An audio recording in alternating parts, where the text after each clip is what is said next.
Yes, folks, it's Tales from the Jails with John G. Sutton.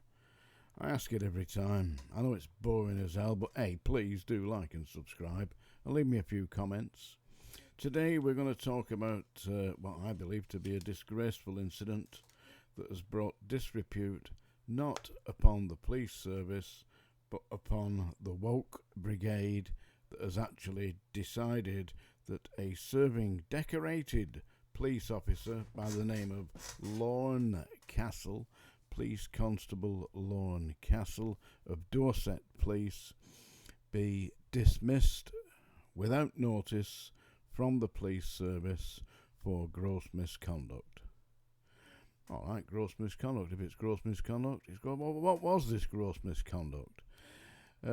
Police Constable Lorne Castle, who had previously been decorated for saving a lady in a swollen river that she'd fallen in, and he dived in and saved her up and beyond the call of duty, because the standard operational procedure is do not go in to rivers because you're endangering your own life. But no, he put that to one side. He went in and saved the lady and received, I don't know, the King's Police Medal or something like that. Anyway, decorated police officer, obviously out there to serve the public, and he was patrolling in his car along with a colleague when they came across an individual who was apparently wielding a knife and threatening an elderly individual who was a lady, I believe. So Police Constable Lorne Castle went out there and apprehended this young man, who was 15 years old, grabbed him, and the guy fell to the floor. He didn't hit him, he just fell to the floor. I mean, I'm going to put a link down below so you can actually see the incident. And during the struggle, which this young man was putting up a bit of a struggle, somewhat ineffectual struggle, but don't forget, as he's got a knife in his hand, he is quite capable of inserting that blade into the officer and causing him potentially serious injuries. So, in the heat of the moment, PC Lorne Castle put the boy down, disarmed him, and in the course of arrest, because the boy was struggling, he called him something along the lines of, "You effing little B," you know. I mean, put the words together yourself. If I speak it here, there's a problem that we are now in the middle of a woke era where telling the truth and actually speaking the facts is it's censored. I don't know if you've noticed here on this channel that very often your comments are disappearing. Not by me. I mean, you can criticise me, call me names. I don't take it down. I mean, I'm game for a laugh. I know exactly what I am. I am perfectly secure in my knowledge that I'm a bald-headed old bastard. I ain't bothered, you know? Don't bother me. Sticks and stones will break my bones, but names will never hurt me. But names did hurt Police Constable Lorne Castle, because there was a complaint made that he had used, believe this or not, inappropriate language, which was detrimental to the rights and not treating the apprehended Scrote. You know what a Scrote is? It's a crinkled up ball bag. Yeah, a knacker bag. So what he did was put this 15-year-old Scrote on the floor and shouted at him, "You effing B," and it wasn't bastard, by the way, it was BYTCH, bage, you know. So anyway, for that, which was recorded on video, and you'll see it down there, you'll see it, you have a look at that link. For that, despite the fact that he got a police medal for service up and beyond the call of duty. Despite that, and despite having numerous years of service, good service in the Dorset Police, the disciplinary panel decided that this was gross misconduct, and he was dismissed without without notice. You can imagine how Police Constable Lorne Castle must feel about this. There is a Go Help page on this, and it's so far, the last time I looked, it had reached £68,000 to support this police officer who had been dismissed. Now, he called this boy an effing bitch, yeah? I want to show you now a picture of a police officer that I personally knew. There you go. Get the idea of that? See that? That is Detective Inspector Frank Sutton, my father. Now, he wouldn't call you an effing bitch. Or if he did, you wouldn't hear it. Hey, my father was before he was a police officer, he was a blacksmith. You know what blacksmiths do? Big metal hammer, boosh, boosh, yeah, belting out the molten metal. And following that, he was called up to national service, and he was immediately removed from the ranks and put into special services, where he served with the parachute regiment. And when he came out of the military, he joined the police and became a detective. And it was a detective in the late 50s, early 60s, when police were slightly different than they are today. You know, we didn't have the woke brigade watching over them. In fact, I remember once I was 11 years old.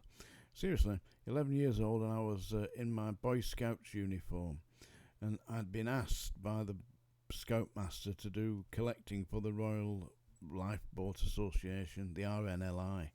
And what you did was you got flags and you went out and you got people to donate, and you gave them a flag. Of course, they didn't get any instructions on how to do it. So I was just stood on a street corner in the middle of the town of Lee, which is a town near Wigan in Lancashire. It was in Lancashire at the time. It's now Greater Manchester. And I was shaking the can of saying, "Come on, missus, give us a tenner," you know, and all that. And a police officer came up to me. He said, "You're not allowed to do that. You must not approach people. You may not shake and rattle your can. You may not ask for donations. You can only stand still, and if people want to donate, they will come to you." I said, oh, I didn't know. Nobody told me. I said, "Oh, thanks for advising me." He said, "I'll need your name and address." So I gave him my name and address. I don't think anything more about it. Went back. From the day's collecting, I got back about 4:30 in the afternoon to my house where I lived with my parents. And I was still in my Boy Scouts uniform, beret on, toggle, short pants, you know, big woolly socks, yeah. And my dad said to me, "You've got something to tell me, haven't you?" I said, "Not really. I've been out all day with the Boy Scouts collecting for the RNLI." He said, No. He said, "You were cautioned by the police." "Oh," I said, "I didn't know. They just told me not to rattle the can." He said, "Get in the car." So we got in the car. This guy, 6'1", 16 stone, get in the car. I got in his car. We drove to the police station. Took me down and put me in the cells. Locked me in. Seriously, 11 years old. Yeah. I was in there about 10-15 minutes, and the door burst open, and 2 giant CID officers came running in. Took one look at me. Sat there with my beret on, me toggle, and all me Boy Scout uniforms, started pissing themselves laughing. And then my dad came in and said, "All right, come on, we're going home." He thought that was a joke. Hey, that was the days when policemen were policemen, yeah. If you've ever seen a program called Life on Mars, The character that's played by Philip Glenister is exactly like my dad was. Hit first, ask questions later. Yeah. Today, just swearing at a knife-wielding scrote will get you dismissed. Absolutely bloody disgraceful. The poor policeman.